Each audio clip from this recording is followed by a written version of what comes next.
Tell me what's going on, my friend. I have replaced my alternator 3 times. The charging system continues to go on. The battery is reading just fine, and there was a pulley thing that controls the tightening of the belt, and we changed it out. Um, I don't know what's going on with it. I called the Chevy dealership. They're telling me that it may not be a Chevy part, but I mean, the alternator costs $883. I don't know what else to do. Okay, so let's back up just a little bit. First of all, what size engine do you have? Is this a 1.5, 1.6, Yes, or okay? 1.5. Okay. And so the problem that you're having is you've replaced the alternator, and are you saying that it's not charging, or are you saying it's charging but the light is on the dash? So it's charging, but it's not charging. I think he said it's supposed to be charging at 14.5. It's under that number. All three of them have been reading under that number. Okay, And so the if you can, battery is, I'm sorry. if you continue to drive the vehicle, does the battery lose charge? No, the battery is fine. It's a brand new battery now. I only had the battery for 6 months. I had got the battery 6 months ago, and then I didn't have an issue. The charging system was not coming on. It just came on a month ago, and I was told that the alternator needed to be changed out. So I immediately changed out the alternator because I have 3 jobs and one car, so I couldn't be without the car. And it has not gone off since I've changed it, and I've changed it now in the last month 3 times. Okay, so why? I'm sorry, I'm so confused, and I apologize. So why do they think the alternator is bad? What's it doing, or what's it not doing? It was the charging system came on, and then one day I got up and it wouldn't crank. Does this have a auto start stop system installed? I have the push start, and it's the one that has the, I don't know if it's the eco or the hybrid. It cuts off when you get to a red light or whatever. It It'll does. Cut off Okay. yeah. Okay. And so the light only comes on when I do that. It'll come on when I go to a red light and it cuts off and have to cut back on automatically.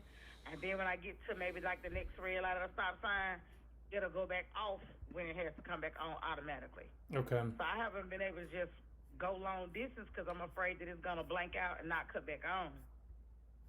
I gotcha. So, but the battery doesn't lose charge, right? I'm guessing not because he just put my cousin that works on cars. He just put the gauge on there. The battery is reading it what it's supposed to read it. He just put the alternator on there. This is the third one. He said it's according to what they're telling him it's supposed to be reading at 14.5. It was reading it like a 13.6 before he changed it out today. The one that I had in there today that I just changed out 3 weeks ago was reading it like a 12 point something. Okay. Well, on really new vehicles, sometimes they don't always run the alternator at full charge. So that might be normal. Is the battery light on now? Yeah, I just made it back home from dropping my grandson off because he just put it on. He was like, "Go and test drive it," and sure as my name, what it is, get to the red light. When the truck cut off, because I'm on it, I'm on the brake. When it cut back on, charging light jump back on. So the light is coming on now still, right? Yeah. Okay. Have we checked for codes in the computer? I don't know. Well, when I call AutoZone, so let me tell you about that. I called AutoZone to ask them if they could come in, if I could put it on there, like they have the thing that you can test it with.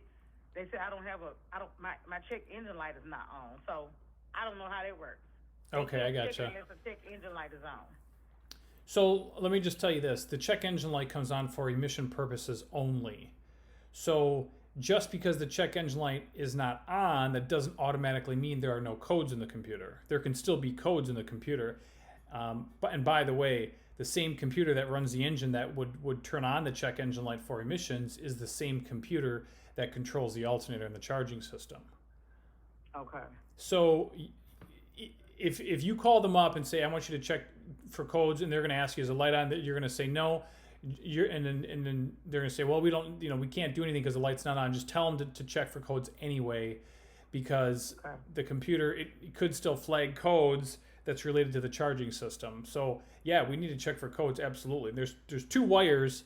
There might be charging system related codes in the computer, which would really significantly help out, you or a technician to help pinpoint the root cause.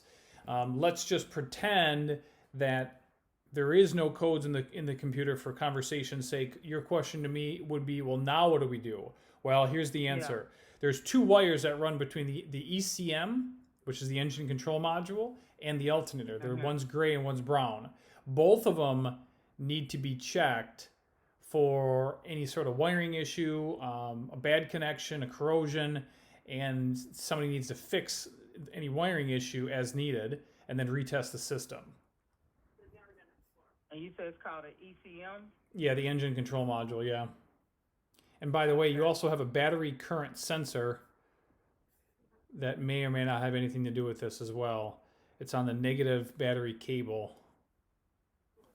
Yeah, he said he checked. He checked he checked 2 sensors.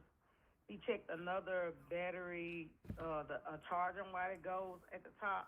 Okay. And he said one post or something looks like it may have been corroded, so he cleaned it off and he checked them at each of the sensors, and they're reading what they're supposed to be reading, but it's the alternator that's not reading currently. Okay. And I'm sorry, did you say was the alternator from the dealership or is this an aftermarket alternator?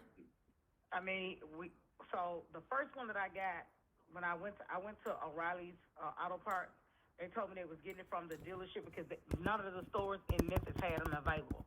So that part actually came from the dealership. Okay. Now, whether it was an actual Chevy part or not, I don't know, because what we were told at the dealership that all of them were being rebuilt. But when I called over to Chevy today and told him what my issue was, he was like, "Oh, well, it's probably not a Chevy part." Like, I'm confused. So you got parts in the store, I can't buy the parts, but you're telling me that I need to come specifically and buy the part for you, which the first one was, and it wasn't even reading at a 12 anything. Like, we immediately took it back the same day and had to get another one and work 2 days before that one came. I gotcha. Okay. All right. So it sounds like we got an OEM alternator on there. So that answers my question. All right. So thank you. So checking the wires between, to and from the alternator, and then checking for codes in the ECM, that would really be the next step. And if your friend that's working on the vehicle, if he has a compatible scan tool, he can actually control, he can run it's called a bidirectional test. So basically when he's plugged into the computer with a scan tool, the engine's running, he can go to there's a section in the scan tool where he can navigate to, and he can command that alternator, to charge, 10%, 20%, 30%, 40%, up to, I think like 80, 90, 100% to see if it's capable of charging, right? So that'll tell us the alternator's good, that'll tell us the wiring is good, and then maybe there's an issue with the ECM. That would be kind of a last resort. All right, so outside of this, I just need to try to get it hooked up to the machine to see if that's going to give me any type of code. Exactly, you got it.